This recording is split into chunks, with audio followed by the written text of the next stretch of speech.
Let's review some of the things that we've learned about genetics. Phenotype is a physical trait, like hair color. Genotype is a combination of genes, like big G, or big G, little g. Homozygous is when those two alleles are the same, big G, or little g. Heterozygous is when the two are different, big G, little g.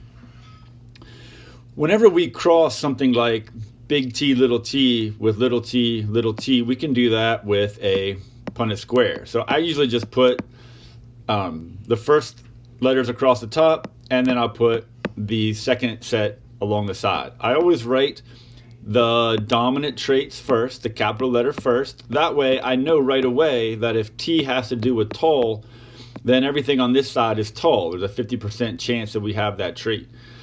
I also tend to use letters like T, where the capital letter, the dominant one, looks very different than the recessive letter, the lowercase one. Now you might remember mitosis and meiosis, cell division. Meiosis, this process of cell division, it explains this principle of segregation. Segregation simply means each parent only contributes one of the two alleles for any given trait. So in this case, this might be the mother on this side, this might be the father on this side. We're going to go through prophase, metaphase, anaphase, telophase. And when we do, we're going to get these two offspring here. And then we're going to go through prophase, metaphase, anaphase, telophase again.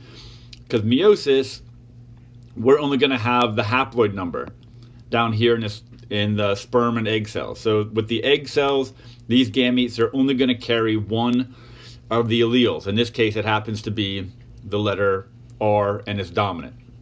The sperm cells are going to carry a recessive trait.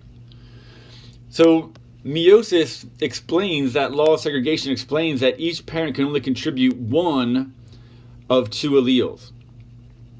The law of independent assortment is going to explain that just because you have one allele, it does not influence another one. In other words, just because you have curly hair, it does not mean that you're going to be tall. Those two alleles sort independently. In other words, the R allele does not influence the Y allele. And here's how I know. We're just as likely to have a lowercase r with a capital Y as we are having an uppercase R with a lowercase y. Here's another way of looking at that same thing. The idea of segregation just means each parent can only contribute one of two alleles. So this parent can only contribute a lowercase b or an uppercase b. It cannot contribute both simultaneously.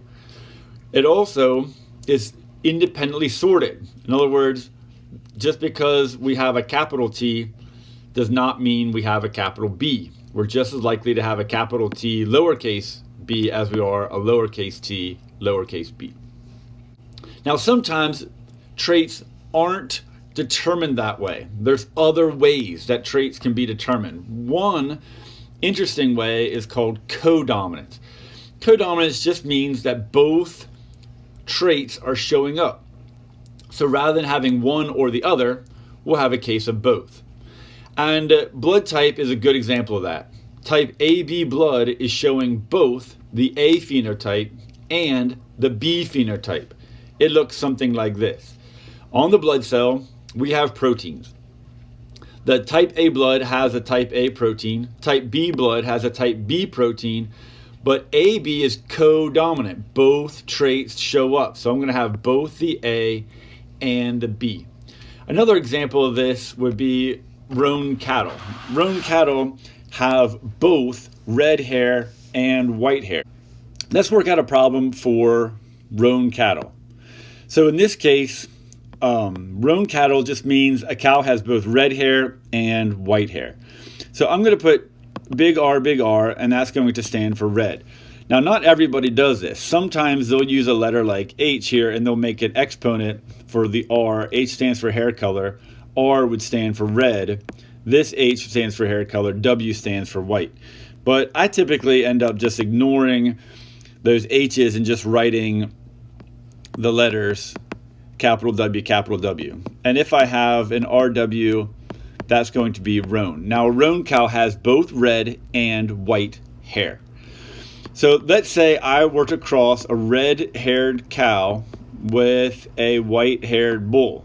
In that case, I'm just going to get RWs. I'm bringing the R straight down. I'm bringing the W straight across. Notice I'm always writing the R first. That's just to keep things neat and easy to read. So RW is going to be roan. So there's a 100% chance for those roan cows. What if I take a roan cow and I cross it with a roan cow? So it's codominant, both red hair and white hair. So in this case, I'm going to have a 25% chance that it's going to be red, 50% chance that it's roan, and 25% chance that it's white, both red and white hair. Think of it kind of like a candy cane. In this case, we're going to have stripes of red and white. Both traits are showing up. That's codominant. There is another expression called incomplete dominance. This is where we're actually going to blend traits together. So we have straight hair, we have curly hair, but we can also have this incomplete dominant, this wavy hair. Sickle cell anemia is that way. It's incomplete dominance. In other words, it's a blending of the two traits. Now, again, there's plenty of different ways to write this, but I usually just use, again, capital letters and try to remember which is which. So flowers show incomplete dominance. So I'm going to just use capital letters again to show this idea of incomplete dominance. So let's use purple and white and lavender. So L is a terrible letter to use because sometimes the capital looks weird compared to the lowercase. So rather, and same with the letter P. So I'm just going to pick a letter E. So big E, that's going to be purple. And then big H, that's going to be white. And then if I have an E with an H, that is going to be incomplete dominance. All right, this light purple lavender color. So let's say I have a purple flower and I cross it with a white flower. In that case, I'm going to get all lavender flowers. All right, they're all lavender. What happens if I take a lavender flower and I cross it with a lavender flower? In this case, there's a chance that I can get a purple one. There's a chance I can get a lavender one. Another chance I can get a lavender one. And here's a chance I get a white one. So there's 25% chance that I can get purple, 50% chance that I'll get lavender, and 25% chance that I'll get white. It's incomplete dominance. It's blending of the two traits. So hopefully that helps understand these two different types non-Mendelian inheritance.